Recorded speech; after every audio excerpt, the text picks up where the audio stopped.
Hi everyone, welcome to Whispering Souls. My name is Ken Mason. I'm an international known psychic medium out here in Canada.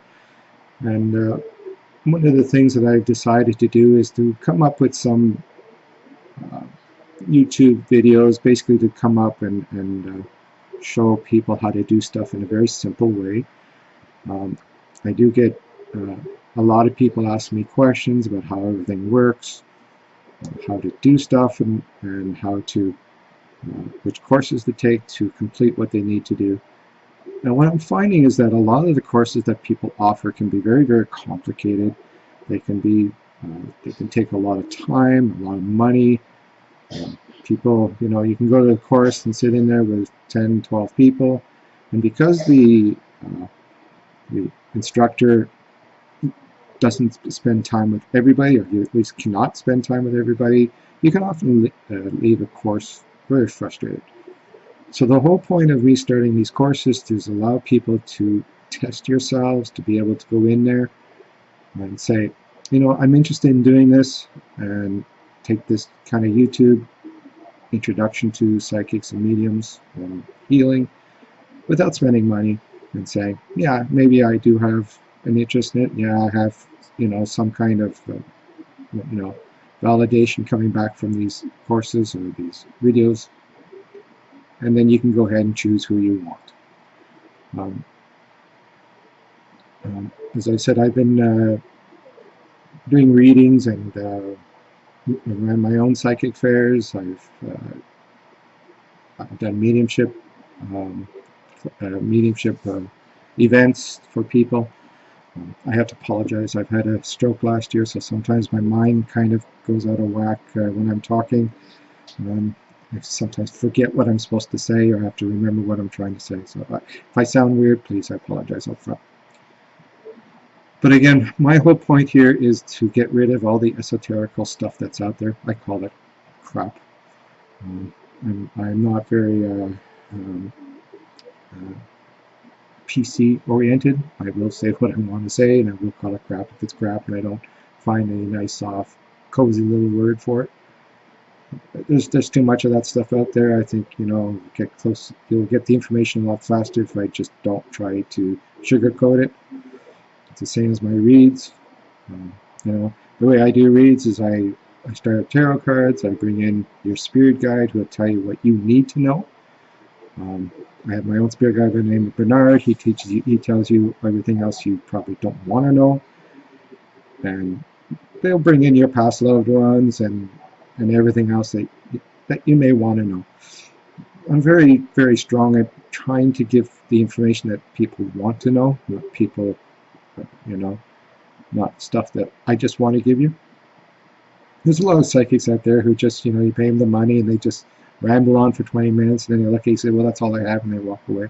And you kind of sit there and go, well, that's not what I wanted to know. But I'm very down to earth. I tried it, and I ask people at the beginning, says, okay, what do you want this read to focus on? You don't have to tell me exactly everything. Just tell me, is it work? Is it whatnot? And that's where I go. But it's very spiritual as well. We'll talk, I talk about, I talk to your guides to look at what your abilities are, how do you connect to spirits, who is communicating with you, and it gives you the intro into being a psychic, your own personal psychic, so that you know that you do have those abilities. Like I said, everybody has the abilities. Everybody's a medium when they're born. Everybody's a psychic. We all have intuition.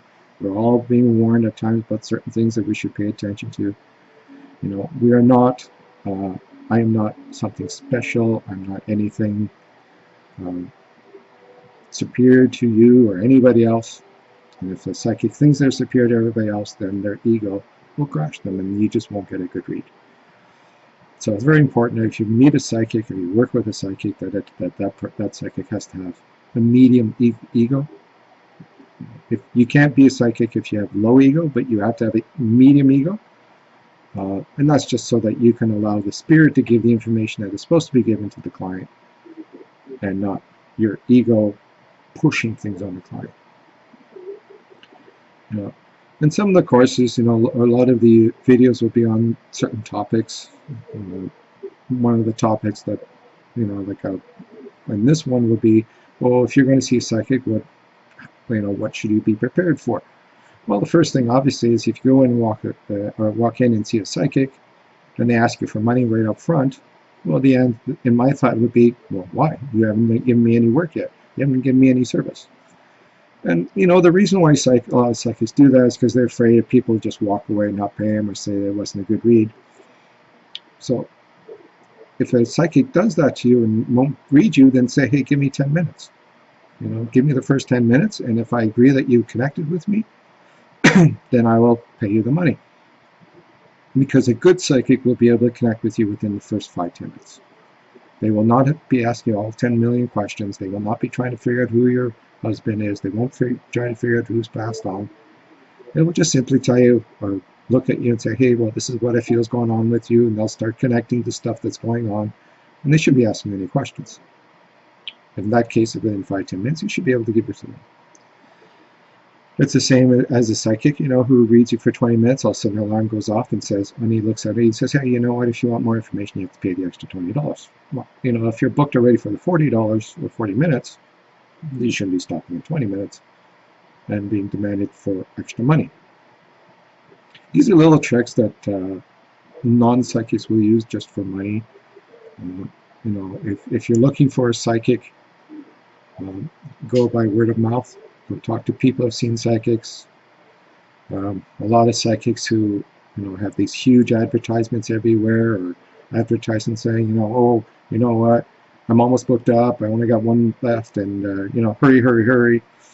You have to kind of wonder about these psychics. I mean, they may be good psychics, but you have to wonder why they're trying to rush people in. Perhaps it's because it's their business. Maybe they need more money to pay the mortgage or whatever. But it's your money. You are allowed to, question why they need the money up front, or question why. They've asked the 10 million questions before even 2 minutes have gone by. And again, if you're not comfortable with them the moment you walk in, then you don't need to be there. Just be very careful of what they do, how they're doing it. Because unfortunately, if you pay money up front, then there's no way to get it back. And they'll, if they can't connect you, they'll just throw garbage at you, and they'll throw you out. Personally, I'm one of the few people that I know. There are other people, but I have a money back guarantee. So, first thing you may want to ask is, if you walk in, you say, do you have a money back guarantee? I do. And it's advertised. It's saying, if you come here, you're not happy within the first 10-15 minutes, you don't pay. And that's how I run it. If you go past the 15 minutes and you say you're happy, then you have to pay. And that's why I suggest put up to 10-15 minutes is a good option, instead of running into a situation where the psychic wants it right up front. And saying that, of course, there's always a lot of people out there that in the psychic world that do go around getting free reads. They do say, oh, at the end, oh, I don't like your read, but they like the read. So there's always the person who's going to do that. So that's where, the 10-15 minutes is probably the best option. So I hope you come back and visit us. We're going to be doing a lot of videos over the next week or so to upload the stuff that we've done. I teach a lot of people how to be mediums, how to be psychics. I have quite a few courses coming up. Some free, some not free. And the one thing is that we'll be putting up stuff like, what should a psychic do? What should a medium do? What is their ethics? Because there's a whole lot of ethics that people don't follow. So in the next week or so, we'll be putting that up. Hopefully you'll enjoy this series. And I hope to see you next time. Thank you. Bye.